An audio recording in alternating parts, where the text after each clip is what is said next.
Assalamualaikum warahmatullahi wabarakatuh. Hello everyone, introduce my name Salsiraya Deolisna. My NPM 24250404000 from the Sharia Economic Study Program at STI Miftahul Huda Subang. Because now it has entered the rainy season, let me convey a little material related to rain, namely flood disasters. Natural disasters are often unexpected, which often harm many people and local residents. Natural disasters are events caused by natural conditions such as high rainfall, soil erosion, and many more.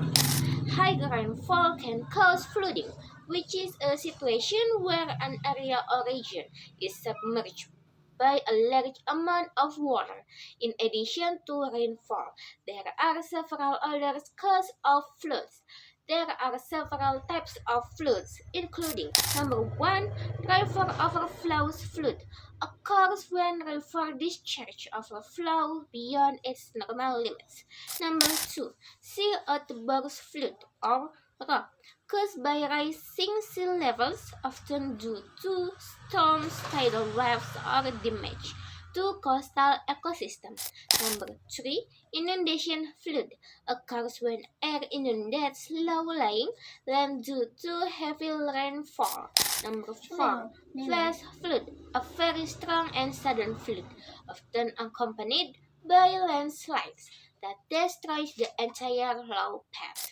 There are various kinds of negative impacts when floods begin to occur, namely 1. Primary impact. The impact of the first flood disasters is the primary impact, where we often see flood disasters causing great losses to residents in the region, such as losing a valuable property. The most severe is the loss of life due to the disasters. In addition to the residents in the area, the existing environment is also affected by the disasters such as fallen trees, damaged roads, submerged buildings, and many more. As a result of flooding, clean water is also often reduced, as we know that clean water is the basic things for every human being, so it can interfere with a person's daily activities. Secondary impact.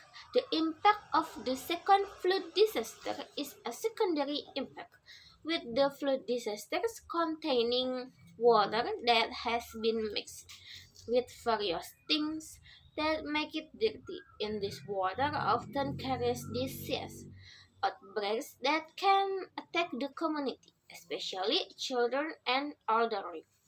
This is also related to the lack of clean water available because the groundwater in the area has been contaminated, making it difficult for residents to get clean water. Tertiary impact. The third impact of flood disaster is tertiary impact, which is caused by flood disaster making an area into economic difficult. This is because if the area is a tourist location area, then visitors who come will decrease due to the disasters, coupled with the facilities that must be repaired and rebuilt, which make the cost of expenses even greater. There are 6 ways to prevent flooding, namely 1. Make sure the waterways are not clogged with leaves, debris, and other objects.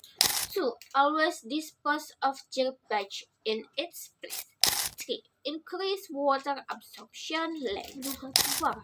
Not building houses on the river banks. 5. Not cutting down trees illegally. 6. Reforestation of plants, especially those that can absorb water. Prevention and preparedness measures are important in reducing the impact of flooding. Therefore, the community also needs to be prepared before a disaster occurs, namely by early warning. Receiving flood warnings quickly is key to safe evacuation. Flood infrastructures. Building embankments, waterways, and other infrastructure that can control flooding. Outreach. educate the community on flood safety measures and their role in preparedness. Weather monitoring.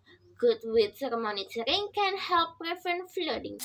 Therefore, to prevent floods, let us love our natural environment by not littering, not cutting down trees illegally. That's our explanation for me. More or less, I apologize and thank you so much for watching this video until it ends. Assalamualaikum warahmatullahi wabarakatuh.